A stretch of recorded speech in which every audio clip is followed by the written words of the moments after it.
بەناوی خوای گەورە سڵاوتان لەبێت بینەرانی بەڕێز و خۆشەویست هەولێر و بەغداد بە شێوەیەکی کاتی لە سەرناردنی 320 ملیار دینار ڕێکەوتن لە پەیوەندێکی تەلەفۆنیدا هەرێک لە سەرۆکوەزیرانی عێراق و سەرۆکی حکوومەتی هەرێمی کوردستان لە سەرناردنی 320 ملیار دیناری مانگانە لەلایەن بەغداد ڕێکەوتن بەرامبەر بە نیوەی داهاتی خاڵە سنووریەکان و جێگیرکردنی کارمەندی دیوانی چاودێری دارایی و دەربازە سنووریەکانی عێراق لە خاڵە سنووریەکانی هەرێمی کوردستان. ئەم شەو لەبەردام ئێمڕۆ قسە لەسەر وردەکاری ڕێکەوتنی هەرێم و بەغداد بە شێوەیەکی کاتی تاپەسەندنی یاسایی بودجەی 2020 دەکەین بە میواندارێک لە بەڕێزان ئەمین بەکر ڕاوێژکاری سەرۆکی پەرلەمانی عێراق، هەروە دکتۆر عەلی کەریم پسپۆڕی کاروباری عێراق و ڕاوێژکاری سەرۆک کۆماری عێراق. سەرەتا راپۆرتێک دەبین دواتر لەگەڵ میوانەکانمان دەست با گفتوگۆکەمان دەکەین. گفتوگۆمان کردووە چەندین شاندی هەردوو لاش شاو پێکەوتنیان هەبووە لەگەڵ یەکتر. ئێوارەی ڕۆژی شەممە پەیوەندێکی تەلەفۆنی لە نێوان مەسرور بارزانی سەرۆکی حکوومەتی هەرێم و مستەفا کازمی سەرۆکوەزیرانی عێراق ئەنجامدرا کە دەرەنجامەکەی بڕیاری ڕەوانەکردنی 320 میلیارد دینار بۆ موچەخۆرانی هەرێمی لێکەوتەوە.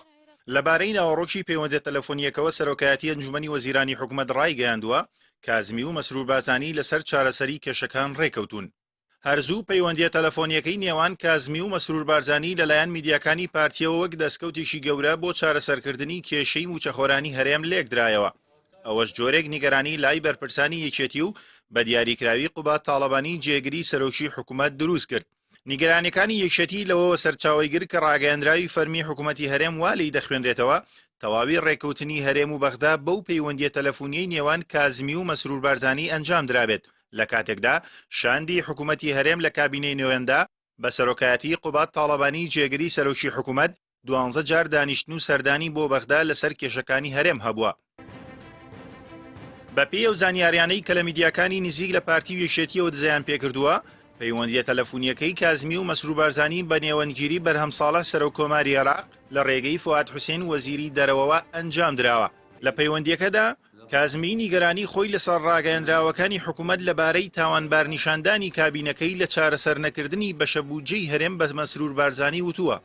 مەسرور بارزانی بە کازمی وتووە وایدابنێ ئەو ڕاگەیاندراوانە دەرنەکراون و ئامادەن مەرجەکانی بەغدا لەسەر ڕێکەوتنەکەیان جێبەجێ بکەن. پێشتر حکوومەتی عێراق داوای کردهبوو فەرمانبەرانی چاودێری دارایی و گومرگی حکوومەتی فیدراڵ لە خاڵە سنووریەکاندا دابنرێن، بەڵام مەسرور بارزانی بەو مەرجە ڕازی نەبووە. تەنیا ئامادەبوو نیوەی داهاتی خاڵە سنووریەکان ڕادستی بەغدا بکات بێ ئەوەی هیچ چاودێریەکی حکوومەتی فیدراڵی لەسەر بێت. لە بەرامبەردا بەرپرسانی یەکێتی ڕەتیان کردووە ڕێکەوتنەکەی بەغدا و هەرێم لە سایی پەیوەندیە تەلەفۆنیەکەی ئێواری ڕۆژی شەمەوە بەرهەم هاتبێت، بەڵکو دەڵێن پەیوەندیە تەلەفۆنیەکە قۆناغی کۆتایی بووە. لەوبارەوە خالید شوانی وەزیری هەرێم بۆ کاروباری بەغدا کە لە پشکی یەکێتیە ڕاگەیاندراوێکی لەسەر ڕێکەوتنەکە بڵاو کردوێتەوە و دەڵێت ڕێکەوتنەکە دوای 12 جار گۆڕینەوەی پێشنیار و تێبینی ڕۆژی شەممە لە نێوان سەرۆکوەزیرانی هەرێم و حکوومەتی فیدراڵدا گەیشتە دوا قۆناغ و ڕاگەیاندرا. ئەو باسی لەوە کردووە پرۆسەی دانووسانەکە هەڵکشان و داکشانی زۆری تێدا بووە و بە قورس و ئاڵۆز وەسفی کردووە. لەبارەی ناوەڕۆکی ڕێکەوتنەوەکەوە نووسیوێتی تا ئێقرارکردنی یاسای بودجەی ساڵی 2021 بەردەوامە بێت و دواتر قۆناغێکی نوێی دانووسان لەسەر بودجەی 2021 دەست پێ دەکەنەوە. ئێستا میدیاکانی پارتی و بە دیاریکراوی میدیاکانی سەر بە سەرۆکی حکوومەت پرسی ڕێکەوتنەکە وەک دەستکەوتێکی گەورە نیشان دەدەن، لە کاتێکدا ئەوەی ڕووی داوە تەنیا لە ناچاری و لە ژێر فشاری هاوڵاتیان و موچەخۆراندا بووە. بەو پێی لە دوایین کۆبوونەوەی ئەنجومەنی وەزیراندا سەرۆکی حکوومەت پێشنیازی درێژکردنەوەی بڕیاری لێبڕینی موچەی فەرمانبەرانی کردووە، بەڵام لەلایەن وەزیرەکانی حیزبە بەشدارەکانی حکوومەتەوە پشتیوانی نەکراوە و ئەوەش لە ترسی کاردانەوەی توندی هاوڵاتیان بووە. هەر بۆیە سەرۆکی حکوومەت بە ناچاری چووەتە ژێرباری مەرجەکانی بەغدا کە لە ڕاستیدا دەستورین و ڕێگە لە قاچاغ و بردننی داهاتی خاڵە سنووریەکان دەگرێت.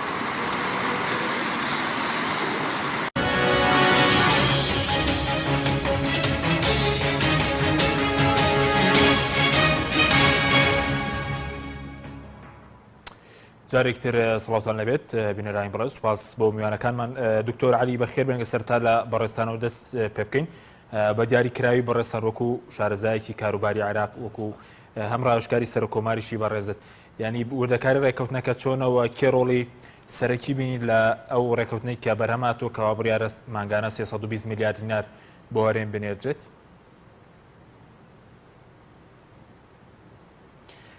بەڵێ سڵاو لە جەنابێت لە بینانی بەڕێز و عەزیز لە بیوانە بەڕێزەکەت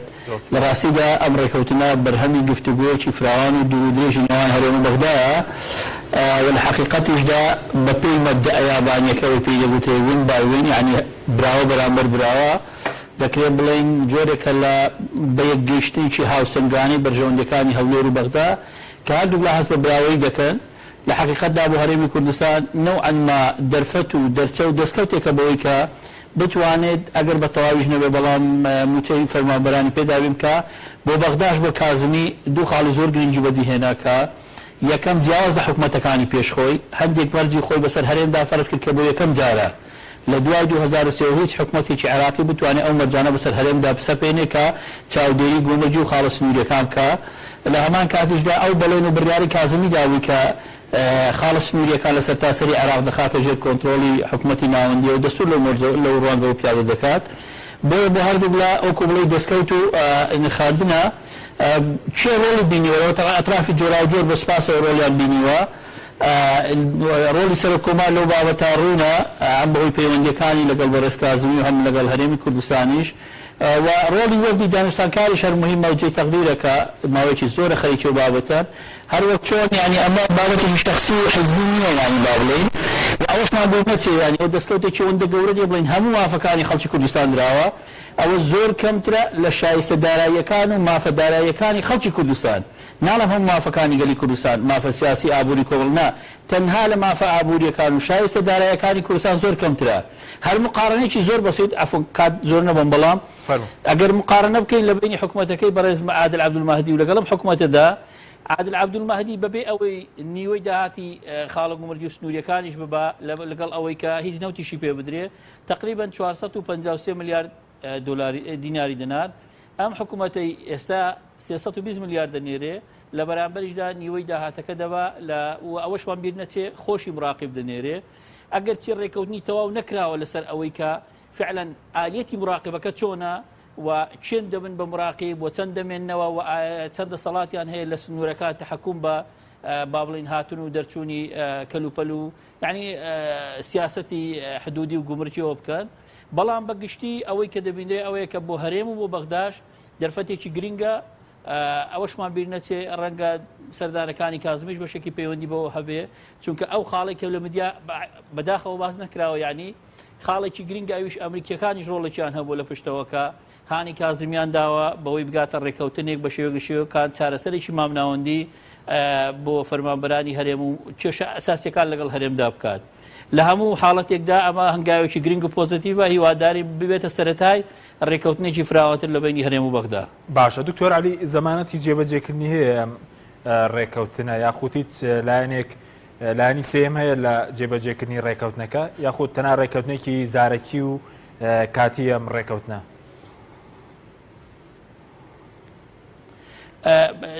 بەدڵنیایەوە با بڵێن ئەوەی کە لە نێوانگیرەکانن نەوعان ما زەمانەتن نەهیچ زەمانەتێکی وان نییەوە پیادەکردنی ڕێکەوتنەکان پێوەستە بە ئیرادەی سیاسی و هێزی سیاسیەوە چونکە بەڵام تەنها زارەکی نیە نەخێردێتە سەر قاقەز و تەوقیعی لەسەر دەکرێەوە بە مانای وشەش یعنی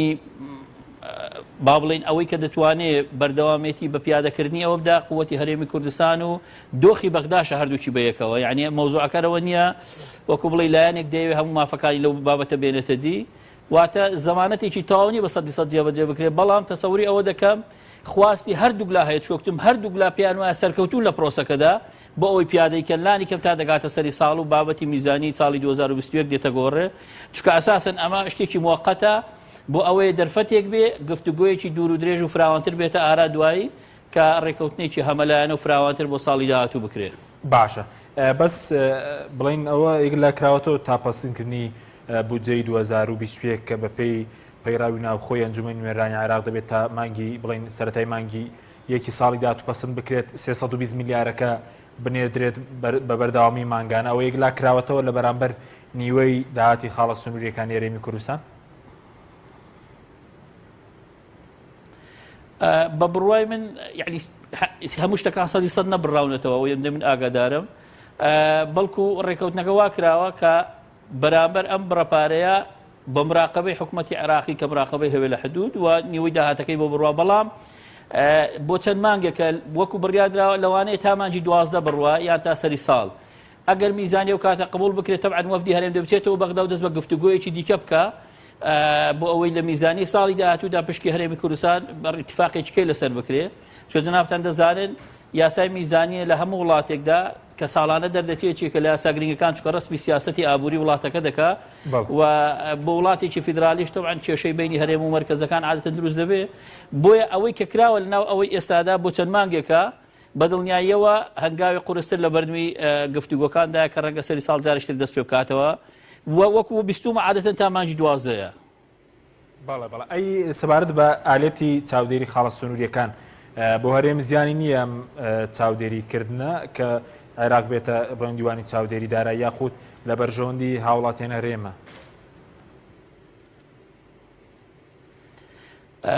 من ئەگەر دەستوریە لێکی دێ بابەتێکی دەستوریە چونکە حدود بابەتێکی نێودەوڵەتیە و پەیوەندە بە سیادەی دەوڵەتەوە کە دەبێت مەرکەزی بەرپرسیار بێ بەڵام لە ڕووی سیاسیەوە بە دڵنیاییەوە ئەوە کەمکردنەوەی با بڵێن ئیرادە و سەروەری حکوومەتی هەرێم و بەنەوعێک لە نەوعەکان لە قاڵبدانی دەسەڵاتەکانیەتی و بە دڵنیاییشەوە لەو ڕوانگەوە کە حکوومەتی عێراقی بەهێز دەبێتەوە و دەستی دەگاتە دوا خاڵی سنووری هەرێم لە ڕووی ئابووریە و چاودێری کەلوپەل و دارایەکان دەکا ئەمە بخۆی کەمکردنەوەی ئیرادە و سەروەری و دەسەڵاتی هەرێمە بەڵام بەدیوێچکەیدا بەڵێ بەدیوێچکەیدا ڕەنگە ئەگەر چی ئیتیفاقی تەواو نەکراوە لەسەر ئالێتی مراقبەکە ئیتیفاقی تەواو نەکراوە لەسەر ئەوەی چەند دەمێننەوە بە بەردەوامی لەوێ دەبن ئەو تیمانەی کە دێن یاخود ناوە چۆن دەبێ ینی ئەوانە وردەکاریانە وا ڕێککەوتون ئەوەندەی من تێگەیشتوم وا ڕێککەوتون هەردوولا کە لە داهاتوودا گفتوگۆی لەسەر کە بەڵام ڕێککەوتون حکوومەتی عێراقی مراقبە بکە بەڵام ئالێتەکەی و شێوازەکەی و ئاستەکەی ماوەتەوە بەڵام لە هەموو حاڵەتێکدا یعنی وەکو مەبدە بۆ هەرێمی کوردستان بە تایبەتیش بۆ دەسەڵات و حکوومەت و قوارەی هەرێمی کوردستان نەوعەن ما کەمکردنەوەی دەسەڵات و نەوعەن ما کەمکردنەوەی هەیبەت و سوڵتەیە بەڵام بەدیوەکەی کێدا ئەوەی کە باز دەکرێت لە گەندەڵی خاڵە سنووریەکان لە قاچاق بردن بۆ ئەو ڕەنگە ئەگەر ئەکتیڤ بێ مراقبەکە ڕەنگە سوودی هەبێت کە من زۆر بڕوان بەوە نییە. بەڵێ سوپاس دەکەم دواتەگرێمەوە لای بەڕێزت دکتۆر عالی دکتۆر ئەمین جنابیش بەخێربەی دەمویسترنجی بەڕێز بزانم لەسەر ڕێکەوتنەکەی هەرێم و بەغداد و تا چەند ئەو زانیارە دروستن کە باس بەوە دەکەن کە بەرپرسانی هەرێم سەرۆکی حکوومەت داوای لێبرین لە کازمی کردوێت لە بەرامبەر پەشیمان بوونەوەی لە ڕێکەوتنەکەی پێشوو. لە ڕاستیە ینی وردەکاری ئەوەی کە چ گفتوگۆیەک ڕۆیداوە لە پەیوەندی تەلەفۆنەکەدا ئەوە شتێکی ترە ینی پێم وایە ئەوەندەش مهم نییە چونکە دەکرێت بخێنە بابی مجاملەی سیاسیەوە. بەڵێ چکۆ دەڵێن بەرپرسانی هەرێم لە میدیای بە کوردی قسە بە کازمی دەڵێن و بە عەرەبی لێ پارەوە قسەیەکی کازمی خۆیەتی. لە ڕاستیدا ئەم بابەتە من پێم وایە گرنگە بۆ خەڵکی هەرێمی کوردستان دوجار جۆرێک لە ڕێکەوتن لە نێوان هەرێمی کوردستان حکوومەتی اتحادی بێتەکایەوە و ڕێکەوتن لە قازانجی خەڵکی هەرێمی کوردستان بشێتەوە بە شرتێکە بۆ شێوەیەکە ئێستا بڕێک پارەیە کە دێکە لەوانەیە بێتە ینی گوژمێکی تەواوکاری بۆ ئەو داهاتانی تر کە لە هەرێمی کوردستاندا هەیە ئەم 320 میلیارد دینارەی کە دێت لە ماوەی ئەم سێ مانگەی ئایندەدا کە وەکو ینی لە چۆنڵێ لەو اتفاقی مەبدەئیە هەرچەند اتفاقی تەواو نییە من لەگەڵ ئەو هاوڕێیە کۆکم اتفاقی تەواو نەکراوە و هەرێم هەمیشە لە ڕابردوودا کارێکی بۆ کاویشەوە بۆ کامیشەویست وای زانیەوە کە بەخوازیینەوە و خۆجێلکردن و بە فەڕستکردنی ئەمری واقع ئەتوانێت لایەنی بەرامبەر ناچارکە ئەگەر ئێمە بگەڕێنەوە بۆ مێژوو لە سەردەمی نووری ماریکیدا تا لە 2011 و 12 ئەواندا هەمووی لە بزیادا هات کە 100,000 بەرمیل 150,000 بەرمیل هەرێم ڕۆژان ڕادستی سۆمە بکە بەڵام نەی دەکرێت ئەو کاتە نەیەکە تاکۆەوەی لە 2014 نووری مالیکی بەشە بزی هەرێمی کوردستانی نەناردوو فەوزایەک لە هەرێمی کوردستانە دروست بوو قەیرانێکی گەورە دروست بوو و 2000 بەزەری خەڵکی هەرێمی کوردستان شکایەوە 2000 ئەو کاتە ینی بە هەموو لایەک لە پەرلەمانتارەکان چ هێز سیاسیەکان وەچە لایەنی نێودەوڵەتەکانیش ئەوە بڵم ئەم جارەش ئەگەر هێزێکی وەکو ئەمریکا یان لایەنێکی وەکو ئەمریکی نەبوایە لەسەر خەت بە هەرسی لەسەرەوەی کە نابێت ینی هەرێمی کوردستان بۆ شێوەیە خەڵکی بۆ دەردە ببرێ پێم وایە ئەم جارەش بۆ ئەسانێ ناگەیشتن ڕێکەوتن لەوانەیە دەنگی دەوری هەندێک کەساتی تریش ینی ناکرێت نادی دەبگرین بەڵام دوجار ئەوەی کە هەیە هەرێمی کوردستان لە سەردەمی نووری مالیچیا بەگوێ پێنەدان بە جێبەجێکردنی ڕێکەوتنامەکە گەشتە سەردەمی حەیدەر عیبادی و سەردەمی حەیدەر عیبادیە تونتر بوو حەیدەر عیبادی لەوەی کە بێت دەویست هەرێم ناچارکەکردنەوە ڕاداستی بەغدا بکە بەڵام 2000 نەوتی ڕادەست نەکرد ئێمە ئەو کاتەش ڕامەگەیان هۆکارەکەیەوەیە کە گرێ بەسە نەوتەکان بە شێوازێک کراونی هەرێمی کوردستان کە ینی قاچ و پێی تەنانەت نەکەرێم ئەوانش کشی گرتووە کە خۆیان دەڵاڵی ئەو گرێ بەسە نەوتیانە بوون 2000 لە سەردەمی عادل المەهدیە بە هەمان شێوە ڕێکەوتنیان هەبوو بەڵام نەوتیان تەسلیم نەکرەوە ئەوە تا ئەو کاتی ئێستا گەشتە ئێرە ئەمجارش هەرێمی کوردستان دەویست ئەبەو شێوەیە ڕێکەوتنیشی لەو شێوەیە بکە کە 2000 خۆی بزێتەوە لە جێبەجێکردن بەڵام ئەم ڕێکەوتنیان پێم وایە جیاوازترە لانی کەمی ئەگەر بیرت بێ لەم بەرنامەیەوە بتمان باسی ئەومان کرد کە مستەفا کاظمی هیچ ڕێکەوتێک ناکە ئەگەر دەستکەوتێک بۆ خۆی بەدینێنێ دەستکەوتەکەی چی ئەمجار دەستکەوتەکە ئەوەیە ئەگەر ئەم جارە بتوانێت نوێنەرەکانی خۆی چاودێری دیوانی چاودێری دارایی دەستەی گومرگەکە دەرواز سنوورەکان بنێرێتە هەرێمی کوردستان و دەواازەکانی هەرێمی کوردستان تەنانەت بە شکلیش بێ گەورترین دەستکەوتە بۆ ئەو چونکەلانی کەمی ئاگاداری جۆرێک لە زۆڵەکانی گومرگ و بازرگانی و ئەو کاڵانەی کە هاورداکرێن ئەو شێوازی کە ڕقابەی کوالیتی و بڕی گومرگی کە ئەسێندرێ ئەو بازانەی کە ئەسێندرێت شێوازی ئیداردانی گومرگەکان هەموو بابەتانە پڕێتی لە گەندەڵی و هەرێمی کوردستان بە باڵای حزبەکانی خۆیان دووریوە چ پارتی چی یەکێتی کۆمەڵە کۆمپانیای سەر بەخۆیانی نردووە بۆ ئەو دەواازانە کە بوون بە ینی ڕێگایەک بۆ کۆکردنەوەی پارە بۆ کۆمەڵی خەڵکی سەر بە ئەو هێزە سیاسیانە نەک بۆ هێزە سیاسەکانیان بۆ پارتیوچێتی بۆ کۆمەڵی خەڵک لە ناو پارتیوچێتیدا هەموو ئەمانە دێنە بەرچاو و دەبیندرێنەوە کاتانە بۆیە هەرێمی کوردستان لەمە دەویست خۆ بزێتەوە ئاخرەکەی ئەوە بکە وەکو ئەزانن تەنازولی کرد باشە بەس پێ دوایە بەهاتین دیوانی چاودێری دارایی عێراق دەستی دەواازە سنووریەکان ئەو گەندەڵی کە کراوەداتی براوی خاڵە سنووریەکان ئاشکرا بکرێ و کۆی عێراق چکەسە بن خاڵی سنووری لە عێراقەیە داهاتی ڕۆژانە گەشت 2 میلیارد دینار ڕۆژانە بەس ڕۆژانە ئەو هەرێمی کوردستانی پێ دوایە داهاتەکەی ئاشکرا بێت کە چەندە گەندەڵی کراوە ئەگەر ناوی هاوڕێژیان لە هەرێمی کوردستاندا هەمیشە لە ماوەی ڕابردوودا دوو دەفتەریان هەبووە دوو سزلیان هەبووە سزلێکیان بۆ کەڵایەنە بووە بەپێی ینی دوای خۆیان ڕێکیان خستۆتەوە کە لەگەڵ تاریفی گومرجی عراقیدا بگونجە بووی هەر کاتێک ڕۆژن لە ڕۆژانەگەر ویستیان داوای چاودێری بکەن ئەم سزلیان پێ پیشان بدەن بەڵام سزێکی تریانە بووە کە بۆ شێوازە ڕێکیان خستەوە کە خۆیان ویستویانیان پێی ئەوەی ڕێنماییەکانی و چونکە یاسامان نەبووە لە هەرێمی کوردستاندا یا ڕێنمایەکانی تعریفی گومرجی و جێبەجێکردنی تعریفی گومرجی و باجەکان و ئەو ڕسمانەی کە سندراوە لە دەرواز سنوورەکاندا بەپێی ئەمانە ڕێکخراوە ئەمە بۆ خۆیان بووە داهاتەکەی بۆ خۆیان بووە بۆ هەرێمی کوردستان بووە هەرچەند بەڕاستی زۆر ناشەفاف بووە ئیدارەدانی هەرێم دەرواز سنوورەکان تا سەر ئێسقان پڕی بووە لە گەندەڵی و نەزانیش چونکە دەکرا ئەگەر هەرێمی کوردستان ینی زۆر جا حکوومەتی هەرێمی کوردستان بە بیانووی ئەوەی ئەگەر ئێمە ڕێگە بین یا لەوانەیە بڵێن ئەم دزیانەمان بۆ خەڵکی هەرێمی کوردستان کردووە کە نەیان کردووە بۆ خۆیانیان کردووە ئەگەر ینی ڕێگەی یاساییان بکردایە بەر بۆ ئەمە زۆر قازانسرمان بوو لە هەرێمی کوردستان و خەڵکی هەرێمی کوردستان قازانسری بوو بۆ نمونە ئێمە لە یاسا بەرکارەکانی دەوڵەتی عێراقیدا ئێستا چی یاسای پەترۆدۆلارمانەیە ئەین پەترۆدۆلارمانەیە چێ یاساکانی بوزەمانەیە دەتوانرا لە ناو ئەم یاسایاندا لە سەدا بەپێی ئەم یاسای بۆ نمونە دەواازەکان لە سەدا 50 داهاتی دەرەوەسنوورەکان بۆ ئەو شارانەیە بەپێی یاسای بوزەکانی ساڵانی پێشوەکەەوەی تا ئێساش نافزە بۆ ئەو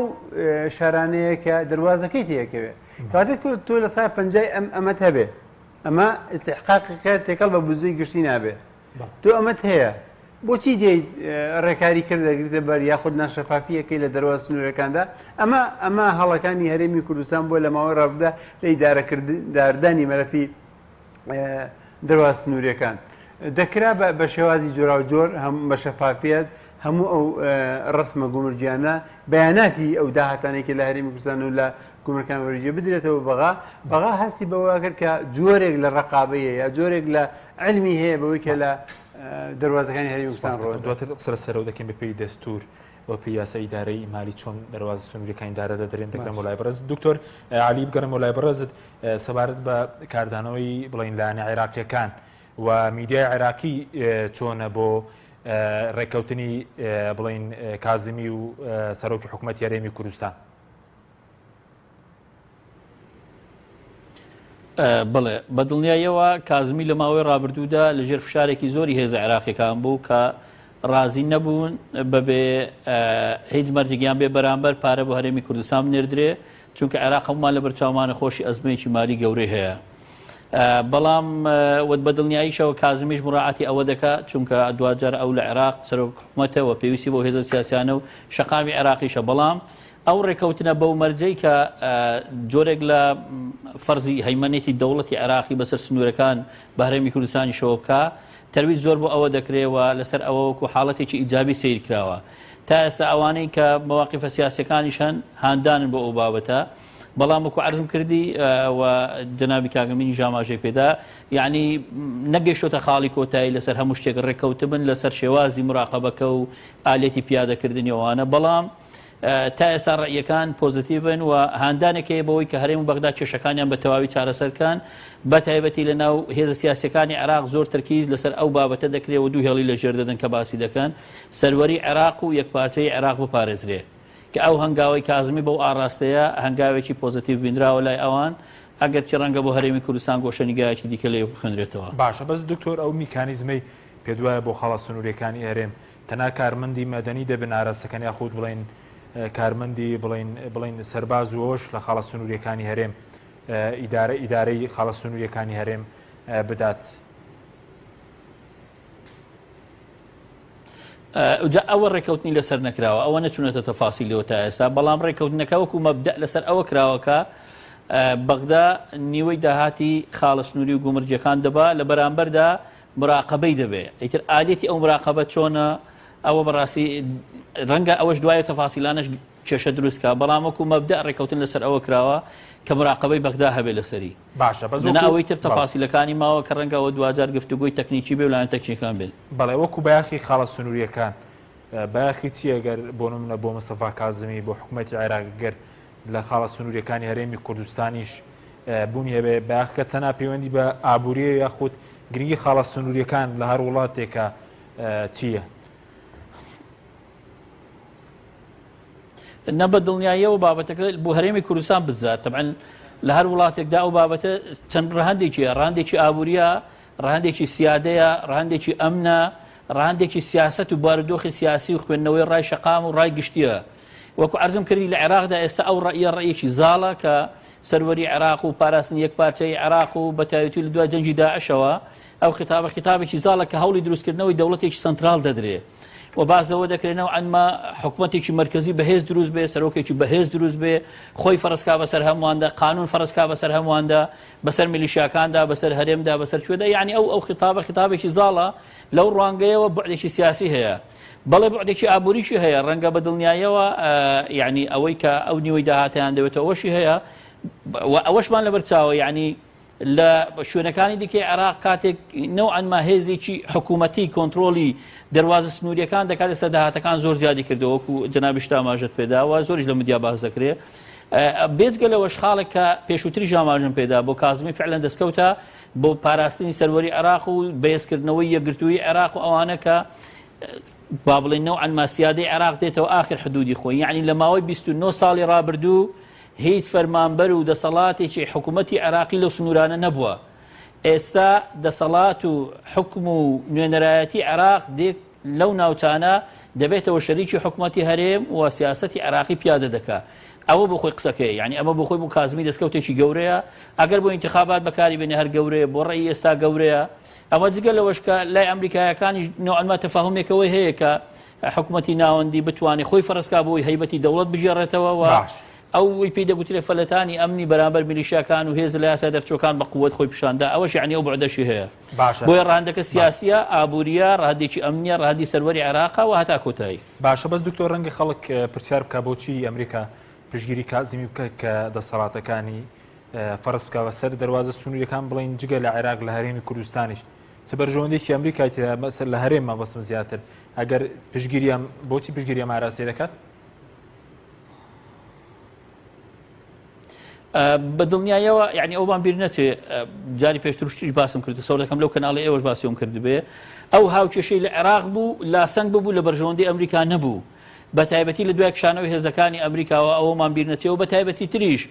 دوای توندبوونی سزاکانی ئەمریکا و کۆمەڵگەی نێودەوڵەتی بەرامبەر بە ئێران ئەمریکا گەیشتە قەنەعاتێک کە ئەو دەواازەی وای کردووە سزاکان لەسەر ئێران کەم کاریگەر بن یان وای کردووە با بڵێن بە شێوەیەک لە شێوەکان یارمەتی دەرێکی ئێران بێ بۆی لە سزاکان خۆی دەرباسکە عێراق بووە بۆیە ئەوەی دەستێکی درێژی ئێرانی بوو لە عێراق پێویستی بە کورتکردنەوە هەبوو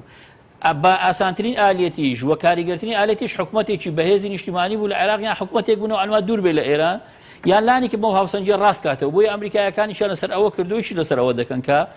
عێراقێک دروست بێ لەژێر هەژمونی ئێراندا نەبێ ڕەنگە کازمیش بەشێک بێ لەو پرۆسەیە و هەوڵی ئەوە بدا سەروەری عێراق بجێڕێتەوە جێڕانەوەی سەروەری عێراقیش هەنگاوی یەکەمی لە جێڕانەوەی سنوورەکانەوەیە چونکەوە پێوەستە بە داهاتی مەسە گروپە چەکدارەکانی عێراقەوە پێوەستی بە سنوورەوە پێوەستە بەوەی چی دێ بۆ ناو عێراق و چی دەڕوا و عێراق لە بینی سووریا و ئێراندا بۆتە پردەبازێک چۆن مەسەلەن ئەوە دەستکاری دەکرێت واتە دەستکاریکردنی ئەو هاوکێشە با بڵێن ئەقلیمی نێودەوڵەتی ململانەی ئێران و ئەمریکای پێوە بندە لەو ڕوانگەەوە ئەمریکایەکان ڕەنگە تەفاهم و پاڵپشتیان بۆ هەندێک شتی کازمی هەبێ کە پێیان وابێ دەتوانێت سیاسەتەکە ڕاستکاتەوە وەنەوعەنما پردەبازێک یان با بڵێن دیوارێک بەرامبەر سیاسەتەکانی ئێران بەو شێوە فراوان و دەستدرێژە لە ناو عێراقدا بنێ هەر لەو منتەڵەقەوە پشتیوانی کازمی دەکەن. بەڵێ سوپاس دەکەم بەڵێ بینێرانی بەڕێست بەکەرین وڵاتە تۆپ ئارت چاکە بریکاری تۆڕی میدیایی کۆمەڵ بۆ دروستکردن و بڵاوکردنەوەی ڕێکلام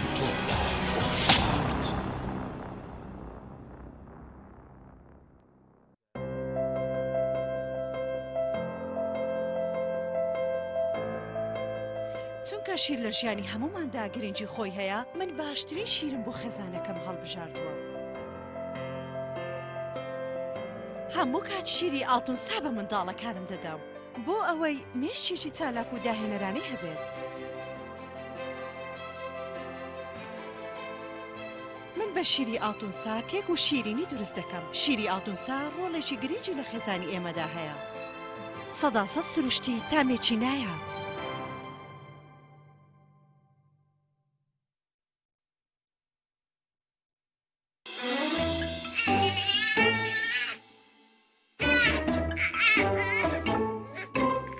منداڵەکەت هەوڵ ئەدات شتێکت پێ بڵێت ڕەنگە ئازار بکێشێ بەهۆی خراپی دایبەکەیەوە ئێستا ئەتوانی دایبی لەم ساجۆی تەندروست تاقی بکەیتەوە بۆ ئاسوودەی مناڵەکەت لا تەنیشتەکانی لاستیکین زۆر بە خێرایی وشک ئەبێتەوە پێستی مناڵەکەت بە وشکی ئەهێڵێتەوە شەوێکی ئاسوودە و بەیانیەکی پڕ لە چالاکی پێدەبەخشێت ئاسوودەیی مناڵەکەت لەگەڵ لەم ساجۆی دەست پێ ئەکات ئایا تا ئێستا کێشەی کارەبات هەیە؟ بێزار بوویت لە کێشەی کەمی کارەبا و بڕانی بەردەوامی؟ بە دوای کارەبایەکی بەردەوام و بێکێشە و تێچووی کەمدا دەگەڕێیت؟ ئەوە فانسی پاوەر سەرجەم و کێشانەی بۆ چارەسەر کردویت بە دانانی سیستەمی سۆلار و وەرگرتنی وزە لە خۆرەوە با بەکارهێنانی باشترین مەوادی ستانداردی جیهانی کە سەرجەمیان گرنگی چەندین ساڵیان لەگەڵدایە بە سەرپەرشتی ئەندازیار و ستافی شارەزا و بازمون کارەکان جێبەجێ دەکرێت ئەم سیستەمە دوورە لە تێکچوون و هیچ تێچوویەکی ڕۆژانەی نییە هەروەها بە دۆستی ژینگە ناسراوە و ژینگە لە پیسبوون دەپارێزێت فانسی پاوەر بۆ داهاتوویەکی ڕووناکتر ناونیشان سلێمانی شەقامی مامۆستایان نزیک شەقامی قەنات تەلاری جاسەنە 0 153 85 85 ئەم کوڕانەی چالاکە حەزی لە چپسێکی چاکە بۆیانینی لای تاکە زۆر تەندروستە و زۆر پاکە ئەم چەشناوی باریە حەزی لە چپسی نینیە نینی تامی سروشتیە هیچ چپسێک وەک ئەو نییە هەر جوانیش کوڕێکی جوانە حەزی لە ئاهەنگێرانە لە یادی لەدایک بوونەکەی چپسی نینی بوو هەڵبژار دەکەی نینی هاوڕێی مناڵانە تامی خۆشە و بێزیانە بۆن و ڕەنگی هەمە جۆرە شێوە و قەبارەی زۆرە بوشاری نینی تامێکی لە یاد نەکراو برنجێک بخۆن کە دڵنیابن لەسەر چاوەکەی چونکە تەندروستیتان لە هەموو شتێک گرنگترە. برنجی سروشتی شیمال باشترین جۆری برنج لە تەواوی دنیا، ئەویش بەهۆی ئەوەی لە خاکێکی بەپیت و جەوێکی شێدار و باراناوی شیمالی ئێراندا دەڕوێت. برنجێکی سروشتیە و هیچ مادەیەکی کیمیایی و حافزەی تێکەڵ نییە و هیچ زیانێکی بۆ سەلامەتی و تەندروستی و قەڵەوی نییە. بگرە زۆریش بەسوودە. پێکاتە و ڤیتامینەکانی برنجی سروشتی شیمال پرۆتین، ئاو، ڤیتامین ئی، کالیسیۆم، ئاسن، مەگنیسیۆم، مەنگەنیز، پۆتاسیۆم، ڤیتامین B1، B2، B3، B5، B6 واتە ئەم برنجی کارگەکان نییە خاڵی بێت لە ڤیتامین، بەڵکو و چڵتوکە و خۆمان کڕی دەکەین. شێوازی لێنانی لەگەڵدایە. بۆ دەستکەوتنی برنجی سروشتی شیمال پەیوەندی بکەن بە 0حوسەد و 353 27 27 هەر کات تاقیتان کردەوە خۆتان بڵاوی دەکەنەوە.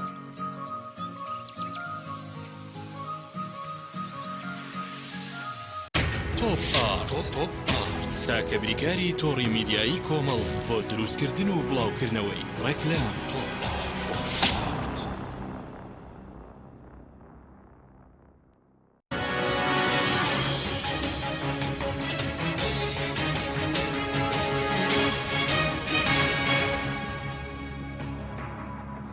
جارێکتر سڵاتان لەبێت بینێرانی بەڕێز کاک دکتۆر سەبارەت بە ئالەتی بڵین خەڵەسومیەکە هەم لە دەستور و هەم لە یاسای ئیدارەی دەوڵەت چۆنەوە لە ڕووی سیاسیشەوە بۆ هەرێم چۆنە بوونی حکوومەتی عراقی لە دەروازە سنووریەکان. طبعا لە ڕووی یاساییەوە بابەتەکە ئەگەر باسی بکەین جیاوازی هەیە لە ڕووی سیاسیشەوە شتێکی ترە. حەزەکەم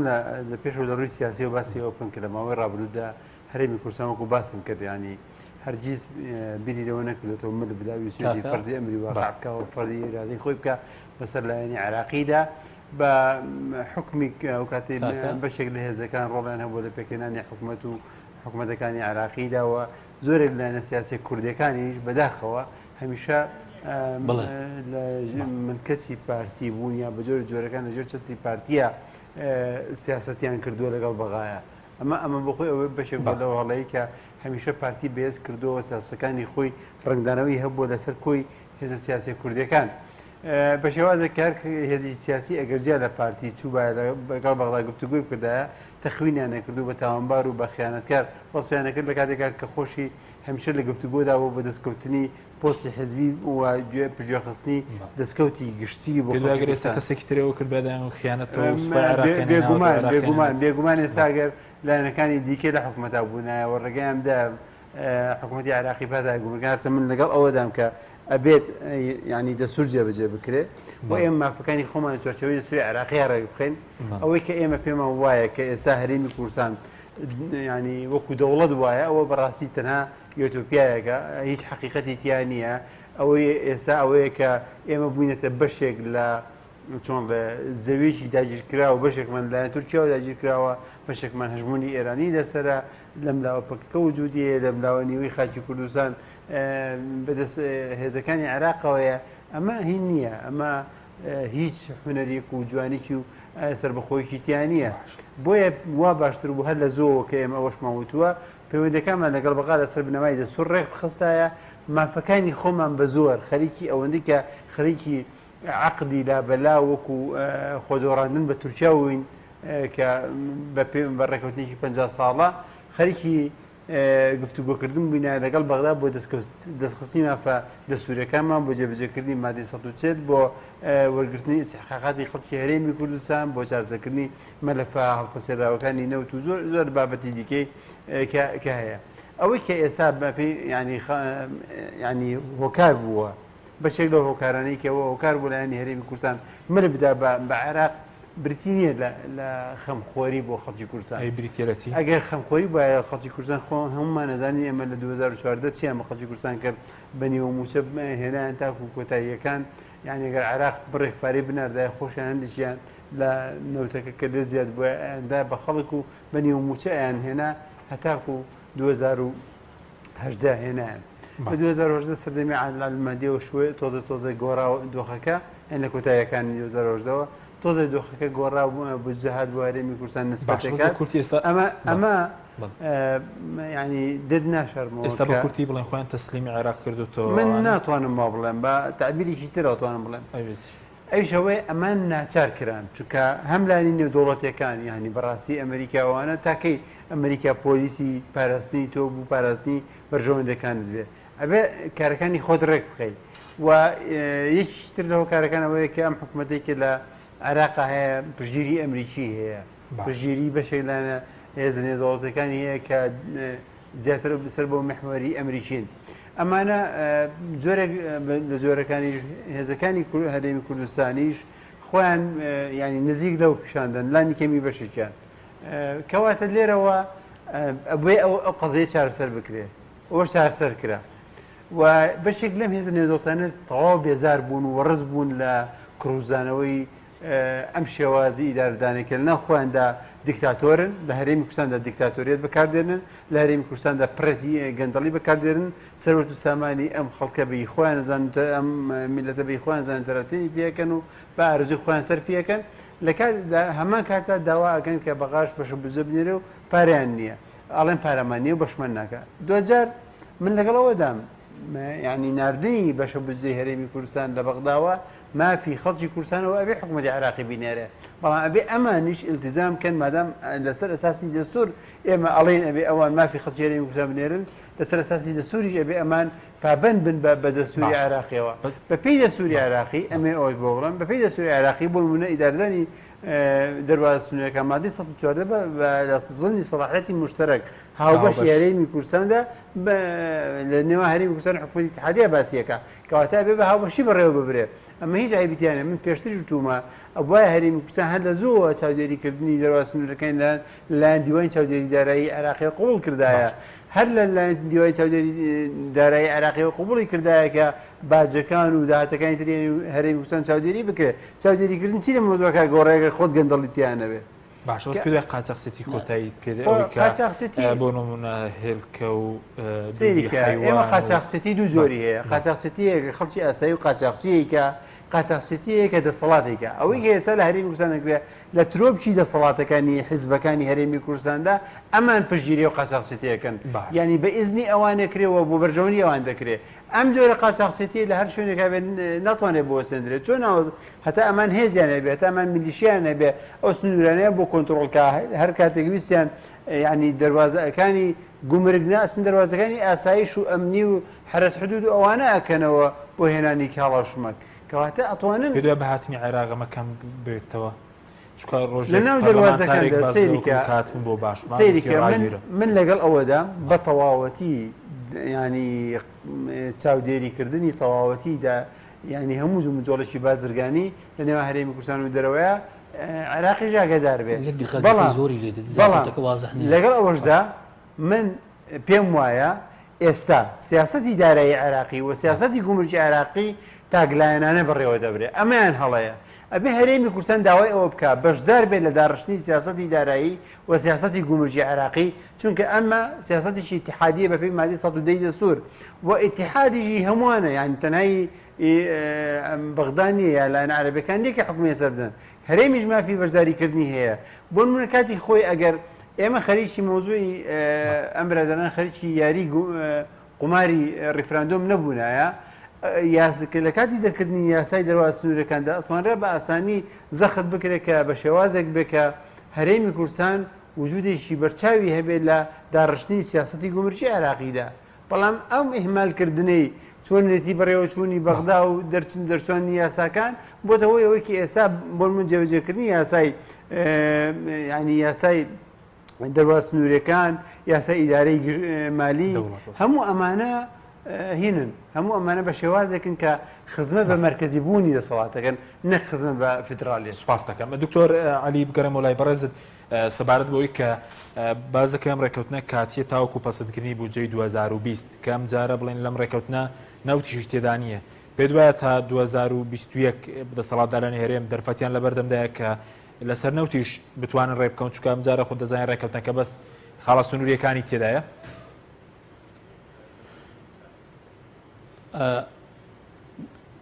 بە بڕوای من گفتوگۆکانی نێوان هەرێم و بەغدا و چۆن لە ڕابردوودا قورسمون لە داهاتوو قورستریش دەبن چونکە ئاراستەی بەهێزبوونەوەی عێراق ئاراستەیەکی بەهێزە لە بەغدا و ڕەنگە ئیتر دۆخە سیاسی ناوخۆی عێراقیەکە ئیفراز هێندێک حاڵەتی کە بکە کە ڕەنگە قورستر بێ گفتوگۆ کاتی خۆی لە سەردەمی عادل عەبدولمادێممان دەبانگوت دەرفەتێکی گرنگە بۆ کورد پێویستە بگاتە هەندێک اتفاقاتی استراتیجی بەڵام ئەوە نەکرا بەڵام بڕوام وایە ئەوە دەرفەتێکە ئیتر واقع سیاسیەکە ڕۆڵ دەبینێ با بڵێن قووەت و مانەوە و استراتیژەتی کازمی لە دوای قۆناغی با بڵێن هەڵبژاردنەکانیان چێ دێتە سەر حکوومەت ئیتلافانی حکوومەت دەگرنە دەست ئەوانە ڕۆڵ دەبین لەسەر ئەوەی کە فعلەن کورد دەتوانێت اتفاقێکی کە بکات لەگەڵ عێراق یاخودنا بە دڵنیایەوە نەک تەنها بۆ نەوت هەر بۆ هەموو پرسە استراتیژیەکانی بینی هەرێم و بەغدا ئەمە دەرفەتێکە دەکرێت کوربی لەوە بکاتەوە لە ئێستا وەرەقەکانی خۆی حازر کە من زۆر جاری کەش باسم لەوە کردووە ئەگەر هەرێمی کوردستان دەیەوێت بە فعلی مافەکانی لە بەغدا دەستەبەر بێ نابێ وەکو میوان لە بەغدا بێن خەڵکی لاواز بنێرێتە بەغدا دەبێت بێت لە بەغدا شەڕی مافەکانی خۆی بکە ببێتە شەریکی ڕاستەقینەی دەوڵەتداری لە هەموو قۆناغ و لە هەموو دەستگا و لە هەموو دامەزراوەکاندا نەک خەڵکی گوێڕایەڵی فڵان کەس و فڵان کەس نە خەڵکی بە فعلی خاوەن عەقڵمەندی سیاسی و استراتیژی خەڵکێک کە دڵسۆزی نەتەوە نیشتیمانە بنێرێ شەڕی مافەکانی بکە ئەو دەستوورەی کە نووسراوەتەوە و تعبیر بۆ لە مافەکانی پێکاتە جیاجیەکانی عێراق بە خەڵکی کوردستانیشەوە بە فعلی خورد کاتەوە چی لە بەرژەوەندی کوردە و چی لە کوێدا مافەکانی خوراوە و ئەو نسبەی کورد کە دەیبێ هەبێ لە حکوومەت لە جەیش لە دیبلۆماسیات لە هەموو بوار و جۆرا و جۆرەکاندا لە بواری ئابووری لە بواری سیاسی لە بوارە جۆرا و جۆرەکانی دیکەدا تا چەند پێی دراوە تا چەند پێی نەدراوە دەبێ ئەو شەڕانە لە بەغدا بکە چاوەڕێ نەبێ هەموو شتێک بە تەلەفۆن یاخۆ لێرە جێبەجێ دەکرێت چونکە وەمان بینی یعنی ئەو خۆ بە زلزانینە ئەو جۆرە نازانم لە ببوورن یعنی تێنەگەیشتن لە سیاسەتە ناوخۆی یا عێراقی و ئیقلیمی و دەولەکە وای کرد هەرێمی کوردستان لەو قۆناغی کە تقریبا شەبیه دەوڵەتێکی فعلی بوو ئێستا گەیشتەوە قۆناغێکی دیکە کە وەکو محافظەیەک جارشتر گەڕایەوە بەغدا و داوای هەندێک شت دەکات متئاسفانە دەڵێم ئەوەی ئێستا کازمی بە هەرێمی داوە بەڕاستی شتێکی زۆر زۆر کەمە ئەگەر هەرێم شکستی نەهێنا بە لە ئیدارەدانی ناوخۆیی لە چاکسازیەکەیدا توانی بای کەمێک دەست بۆ مەلەفەکانی گەندەڵی بەرێ لە هەموو بوارە جۆرا و جۆرەکاندا ئەو تقریبا 170 میلیۆنێک کە کازمی دەینێرێت چونکە بەڕاستی بیرمان نەچێ ئەوەی کازمی دەینێرێ ئەو 320 میلیارە ئەو 320 میلیارە وەکو دەگوترێت لە هەرێمی کوردستان عادەتەن داهاتە ناوخۆیەکان زۆربەی مانکان 300 میلیار بۆ واتە 150 دەباتەوە 170 میلیاری ناردووە ئەگەر بەم عادلێکی زۆر سادە سەیری بکەین ئایا ئێمە نەمان دەتوانین بە چاکسازی خۆمان لە خاڵە سنووریەکان لە پرۆسە جۆرا یعنی لە کەرتە جۆرا و جۆرەکانی حکومڕانی لە هەرێمی کوردستان ئەو 170 میلیۆنە بۆ خۆمان دابی بکەین بە دڵنیاییەوە بڕوام وابوو دەمانتوانی بەڵام هەرێمی کوردستان لە پرۆسەی چاکسازی لە ڕوبەڕووبوونەوەی گەندەڵی لە شەفافکردنی کەرتەکان شکستی هێنا بۆیە بەڕاستی بەناچاری گەڕاوەتەوە بەغدا ئەمە وامان لێ دەکات بڵێم بۆی هەرێمی کوردستان بە فعلی سەرکەوتوو بێ لە قۆناغەکانی داهاتووی گفتوگۆ یان لانی کەمی مافە دەستوریەکانی خۆی دەستەبەر بکە دەبێ بە فعلی بێتە بەغدا کە هاتیشە بەغدا خەڵکی زۆر بتوانە سەرکردەی زۆر مەیدانی خەڵکی عاقڵمەند و استراتیژی دڵسۆز بوونەتەوەکەی بنێرێ شەڕی دەستکەوتەکانی خەڵکی کوردستان مافەکانی دەستورەکەی چی ئەوانە بکە ئەمە وا دەکا بەڕاستی گفتوگۆکانی داهاتوو لە بەرژەوەندی خەڵکی کوردستان بدەنا مافەکان تەنها بە هەندێک مفاوزات بەدی نایە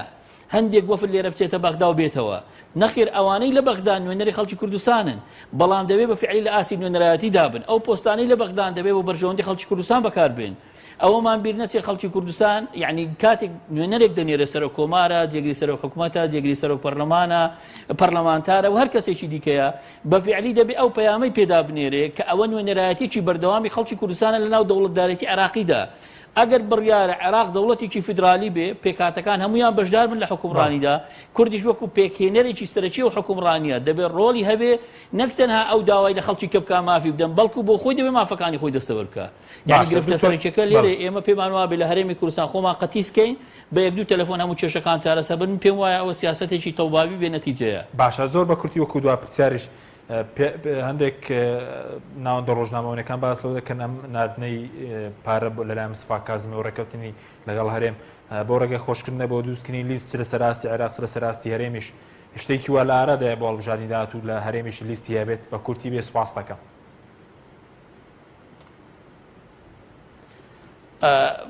لە مدیاکان زۆر ئەوە دەبیستین بەڵام نازانم وەک خۆم یعنی معلوماتی دقیقم نییە بەڵام مدیاکان وا دەبیستین هەر چۆنێک بێ بەڕێز کازمی ڕکلامێکی زۆر بۆ خۆی دەکاوە بەمانەی وشە هەموو هەنگاوێکی پرۆپاگەندێکی زۆری میدیای تێدا بەرهەم دەهێنرێ و لە کۆتاییش داوامان بیر نەچێت سیاسەتی ژوایە ئەو ڕەهەندەشی هەیە یعنی سیاست تەنها بۆ ئەمڕۆ نیە بەڵکو بۆ زامنکردنی سپەینێ و دوو سپەینەی ئەو کەسە و ئەو لیستە و ئەو حیزبە و دەسەڵاتەیە بەڵام بۆ هەرێمی کوردستان زۆر گرنگە دوور لە پرۆپاگەندا بەفعلی وەکو گەلێکی خاوەن قەزیە کە قەزیەکەی زۆر گەورەتر لە موچە ئەساسیترین یان با بڵێن سادەترین مافی هاوڵاتیانی هەرێمی کوردستانە وەکو گەلێکی خاوەن قەزیە بەفعلی بەتایبەتیش دوای ئەو با بڵێن پوکانەوە یان لاوازبوونەی موقعی هەرێمی کوردستان لە بەغدا بەڕویایەکی دیکە بە فەلسەفەیەکی دیکە بە کاراکتەرێکی دیکە بە سیناریۆیەکی دیکە لە بەغدا سیاست بکە واتە وەکو سەرکردێکی مەیدانی بێتە بەغدا ببێتە شەریکی ڕاستەقینەی دەوڵەتدارێتی ئەمە وا دەکا مافەکانی لە بەغدا و لە هەولێریش پارێزراوە بدەن. سپاس دەکەم دکتۆر کاتمان زۆر کەمەوە بەس زۆر بە کورتی سەمپرسێرێک سەبارەت بەوەی کە بۆچی وای لە تەنام مافی خەڵکی کوردستان لە موچەدا کورد بکرێتەوە لە عێراق کێ وای لێ کرد؟ ئەوە باڵەکەی بە هەردوو هێزی باڵادەستی هەرێمی کوردستانە لە ماوەی ڕابردوودا و نەتیجەی هەڵی سیاسەتی بەڕێوەبردن و خراپی بەڕێوەبردن بووە ئەمانەی کە لە ماوەی ڕابردووە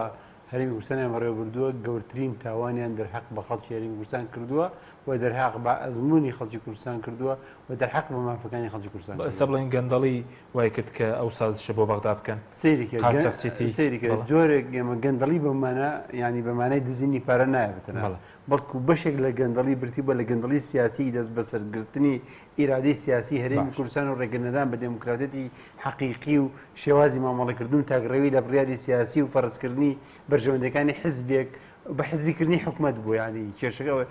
ئێمە مؤسساتی تا ئەم دقی مؤسساتی فەرمی حکومی سەر بە خۆمان نییە هەمویان مؤسساتی دکتۆر ئاماژەی بکە دەگەر بە چاکسازی بووە نەدەکرا و 320 میلیارد ناو خۆدا بگەڕێنرێتەوە چی لە ناو چی لە خاڵی سنووری زۆر زیاتر دەتوانرە بگەڕێتەوە زۆر لە زیرادی چاکسازیان نییە بۆیە نەک ئیرادیان نییە نە پلانیشیان هەیە ینی بەڕاستی ئەمانە ئەهلی حکومڕانی نەبوون. ئەی سەبارەت بەنەوت کێسە لەگەڵ عێراق لە ڕێکەوتنەکەدانیە نەوتەکارەوە بە نەشفافی دەمێنێتەوە نەخێبە دووسێ خەڵ هەیە دەربارەی نەوتەکە لە ناو گرێبەسەکان لە ناو ڕێکەوتنایە مەسئولەی ڕێکەوتنەکە ئەویشەوە یەکەم ئەبێت بەپێی ئیتفاقیەکانی کە لەگەڵ هێنا ئەکرێت لەگەڵ ئۆپێکە کراوە بەپێ ئەو ئیتفاقیانە هەرێمی کوردستانی بەشێک لە هەناردەکردنەوەت کەم کاتەوە دوو یەشتر لاوەیە سەقفێکی زەمەنی دابدرێت بۆ ڕێکەوتن لەگەڵ لە سەر مەلەفی نەوتی لە فترەی ئایندەدا بەشیش تریشیان بۆ دانەوەی ئەو قەرزانە بۆ کە لە کۆمپانیەکان وەرگیراوە لە ناو خەڵەکانی ڕێکەوتنا هەیە. باشەوە دوا پرسیارم سەبارەت بۆ موزایە دەنێتەوەی کە بەسەر لایەنەکانی تر لە بەغداد دەکرێت بە تەویلیان دەسەڵاتەوە چی بەسەر کە پێشتر بلانی بڵندەرەوەی دەسەڵاتیان تۆمەتبارێک دوژمنی کوردن لە بەغداد ئەمە دەرکەوت کە لە ڕاستیدا شتێک نییە ئەوان تەنها ینی ئەو چەمکی نەتەوە و مافەنەتەوەییەکان و مزایداتی نەتەوەییان ینی ئەو گوتارنەتەوەییان تەنها بۆ چۆن لێ بۆ شەرعێدان بە سیاسەتی چەوتی ناڕاستی خۆیان بەکاردێناوە گەرنە لە ڕاستیدا خەمین نەخەمی نەتەوەیانە نەخەمی ملەتیان بۆ. باش سپاس دەکەم زۆر سپاس بۆ وەرزان دکتۆر ئەمین بەکر ڕاوێژکاری سەرۆکی پەرلەمانی عێراق لە سوودی سەرگی هەروە لە هەولێر دکتۆر عەلی کەریم ڕاوێژکاری سەرۆکۆماری عێراق و پسپۆر لە کاروباری عێراق. سپاس بۆ بینەرانی بەڕێز سپاس باوکارم تا بەرنامێکی دیکە خواتان لەگەڵ.